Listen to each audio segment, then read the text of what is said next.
deputado também, tá, gente? Estamos mantendo distanciamento, estamos testados e vacinados. Fica à vontade, Franqueline. E vou aqui bater um papo aqui com nossa querida vereadora Franqueline da Barra dos Coqueiros. Tudo bem, Franqueline? Tudo bem, Paulo? Bom dia. Bom dia, meu amor. Como ser vereadora, né, nesse primeiro mandato e já iniciando, né, com o momento atual que está acontecendo dentro do município. Então, Paulo, a Câmara de Vereadores teve uma grande renovação, né? E eu prezo em meu mandato trabalhar com franqueza e honestidade, tanto com os meus eleitores como com os demais habitantes. Então a gente tenta estreitar esses laços para saber quais são os reais interesses. Sabemos que o nosso município hoje passa por diversas dificuldades, mas tentamos procurar subsídios e alternativas para fazer, né, o melhor para atender às necessidades da nossa população. Eu costumo falar que eu não sou a vereadora só dos meus eleitores, né? Mas eu sou a vereadora dos 30 mil habitantes, que foi para isso que Franqueline, né, para isso que fui eleita, na verdade. E como ser mulher na política? Ser mulher na política. Ser mulher na vida já é difícil, imagine na política.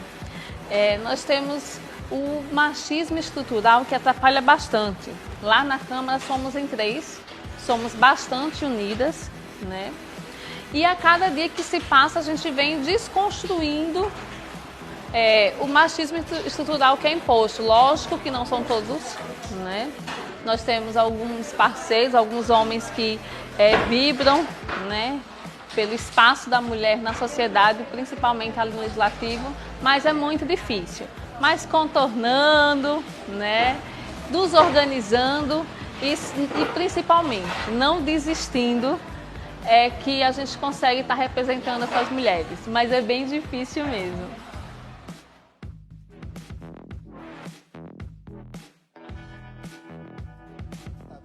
Essa nova roupagem, a atualidade do momento, né? Como é fala pra gente esse quadro, falando francamente?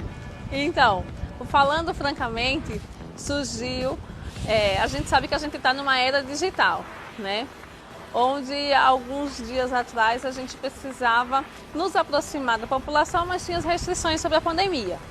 Então, Falando Francamente, ele surgiu justamente para isso, para a gente estreitar a relação com os munícipes, né? E o quadro já fala, né? O Francamente de uma casadinha de Franqueline, né? Mas o Francamente é para a gente falar o que a gente pensa e o que a gente espera do nosso município. Ele ajudou muito a se aproximar da comunidade? Sim, lá no quadro a gente chama algumas pessoas ao vivo na live, né? Elas falam as demandas, as sugestões e até elogiam sobre algum serviço da administração. E a gente presta contas na live posterior, né? Além de abordar diversos assuntos relacionados ao nosso município. O quadro vem realmente fazendo esse estreitamento entre o nosso mandato e a população. Essa voz digital na comunicação pelo Instagram, pelas redes sociais, né? Como é essa coisa de você estar sempre ali à frente de uma câmara e levando a verdade para a comunidade? Então, primeiro eu tive que me reinventar, né? Porque quem me conhece a fundo sabe que eu sou muito vergonhosa, né? Eu tenho algumas dificuldades com câmera, microfone, então eu tive que me reinventar em relação a isso. Mas é extremamente importante.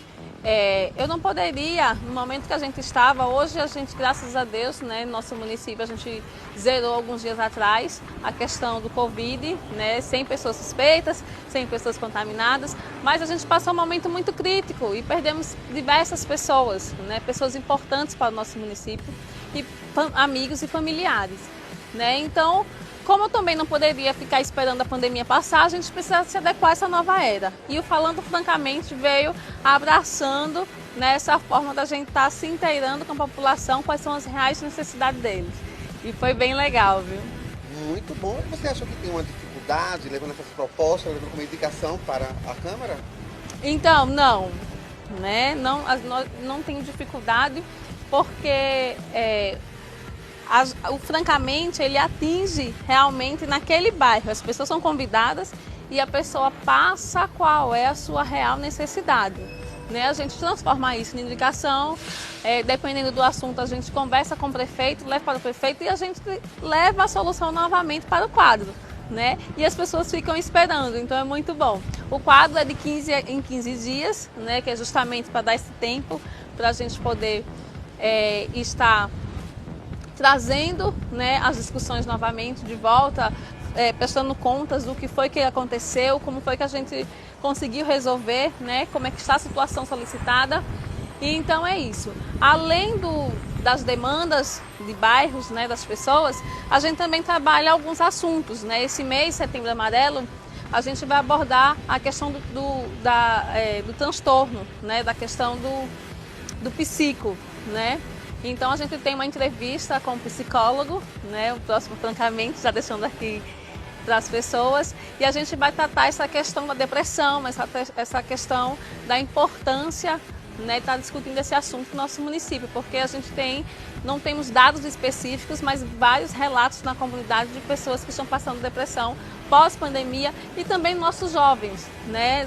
Tem muitos relatos de jovens que se mutilam, né? Jovens que estão com alguns problemas. Inclusive, nós tivemos também 2 projetos relacionados a isso, né? Uma central de atendimento online para psicólogos, para poder também atender essa demanda, como também a questão do Covid, né? As sequelas. A gente também teve um projeto relacionado para poder tratar, né, as pessoas que ficaram um pouco temerosas depois desse mal que foi o Covid-19. Né? Muito bem. Agora, Fran, você falou da dificuldade de troca de experiência com a comunidade. Agora, quantos projetos de indicação já conseguiu ser aprovado no seu mandato agora?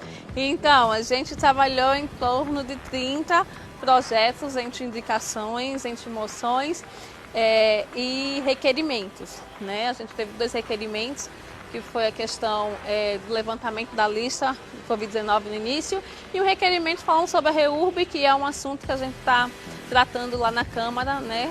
Que é essa organização da nossa cidade em relação ao REURB. E os projetos a gente teve em diversas vertentes, né? Tanto saúde, como educação, como juventude, como a classe menos favorecida. Então a gente vai traçando realmente nos interesses que a população tem. Quais são agora os planos para o futuro? Então, nós já temos uma programação, né? Como eu citei aqui, o Covid já deu uma tranquilizada no nosso município, a gente vai começar a reunir esses bairros e conversar com a população mais de perto, né? Então, a gente vai começar a fazer reuniões, né, principalmente nos povoados, para a gente poder tentar buscar quais são as reais necessidades desses munícipes, o que é que eles pensam em relação aos bairros deles, quais são as problemáticas, levar informação também, né, dos serviços que já tem na administração, que são vários, que às vezes não chega até aquela casa, não chega até aquela população, e colocar, Paulo, né, à disposição da população o que é realmente nosso slogan, né? Nós, Franqueline, nosso mandato não é de Franqueline, é a voz do povo. Então, a gente vai fazer essas reuniões para que a população se sintam à vontade para ser representado na Câmara e ser a voz e levar os interesses da população para que realmente dê tudo certo e que todo mundo seja atendido. Franqueline, fala para a gente, que barra você gostaria de ver daqui a 10 anos? Então, é uma pergunta extremamente desafiadora, viu? Eu vejo que o prefeito municipal ele anda projetando as coisas para o futuro e não só as coisas paliativas, né? Eu pretendo ver um município extremamente independente, principalmente na continuação dos projetos, né? Eu quero ver uma juventude extremamente que tenha todas as políticas públicas que possam fazer com que eles cresçam com qualidade, o esporte, a educação, o desenvolvimento, né? A qualificação profissional para o emprego, mulheres nos espaços políticos, uma barra dos coqueiros, uma gestão municipal que esteja preparando o cidadão para o amanhã, né? E eu acho que, apesar das dificuldades, a prefeitura ela vem, né, aos poucos tentando ver isso, porque o nosso município hoje a gente tem diversas problemáticas, né? E a gente precisa traçar a Barra dos Coqueiros hoje está sendo extremamente ocupada. E se a gente não começar nesse momento agora a discutir os problemas que a gente tem em relação à mobilidade urbana, que já está complicada, né, o REURB, em relação às dificuldades que temos hoje, se a gente não estudar bastante hoje, a gente vai continuar daqui a 10 anos tendo os mesmos problemas. Então a gente precisa hoje reunir, Então a gente precisa hoje reunir todos, né, esses elementos, todas as problemáticas e começar a preparar para o futuro, que daí a gente vai ver uma Barra extremamente organizada, né, e um lugar melhor de se viver. Então a gente vai ter uma Barra dos Coqueiros, né, extremamente para toda essa população, independente de classe social, de gênero e de vertentes, né? É isso que eu espero. Belíssimo trabalho, Frankeline. Eu quero que você faça as considerações finais, mas antes, as pessoas que estão nos assistindo, acompanhando pelas redes sociais, né?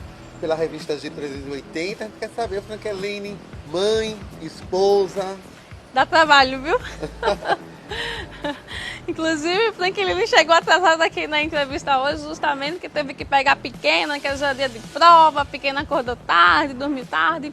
Então, como eu tinha citado anterior, ser mulher na vida é difícil, imagina na política. Então, a gente tem que ter essa flexibilidade, né, e ter esse jogo de cintura entre ser mãe, entre ser mulher, dar atenção ao esposo quando chegar de embarque, né, e também estar à disposição da população, que não é fácil, porque a gente tem as coisas administrativas na Câmara, né, mas também tem o diálogo com a população na rua, a gente faz visitas. Ontem mesmo eu estava com, a gente teve que passar uma visitinha com um aniversariante, conversar, né, essa semana a gente tem algumas visitas para estar conversando com a população, então é bem complicado, mas a gente tem um jogo de cintura para poder estar levando da melhor forma. Você como mais jovem, né, vereadora da cidade de Barra dos Coqueiros, no seu primeiro mandato, qual o conselho que dá para essas mulheres que precisam lutar para realizar os seus sonhos e seus objetivos? Então, gente, não é só flores não, viu? Às vezes, diante de tantas dificuldades que nós passamos, dá aquela desanimada, né? Mas eu quando vejo que as mulheres, elas começam a me ver, né, como representação, inclusive eu recebo muitas mensagens de pessoas dizendo: ah, Frankeline, você nasceu da minha comunidade, então você me representa, eu quero ser assim como você. Então faz com que eu tenha um gás a mais. E o que eu quero dizer para essas mulheres é que não desistam, né? A gente tem realmente uma sociedade extremamente preconceituosa, né? Mulheres, ela tem que estar o tempo todo provando que tem que estar ali nos espaços. E o que eu quero passar essa mensagem, que as mulheres não desistam. É tanto que na nossa Câmara de Vereadores, em 13, a gente só tem 3 mulheres. Para você ver como é difícil, né, para a mulher estar ocupando os espaços. Então, gente, não desistam. Seja lá em que espaço você estiver, tanto na Câmara de Vereadores, como em outros momentos, no seu trabalho, em casa, você não desista de ser mulher e de ser quem você é. É isso aí, obrigada, Frankeline, obrigado por aceitar o nosso convite, né? Contar aqui sua história na revista Giro 380. Em breve está circulando nas ruas da cidade do município da Barra dos Coqueiros e nas plataformas digitais como Instagram, Facebook e a nossa bio do canal do YouTube. Obrigado, tá bom? Até a próxima, pessoal.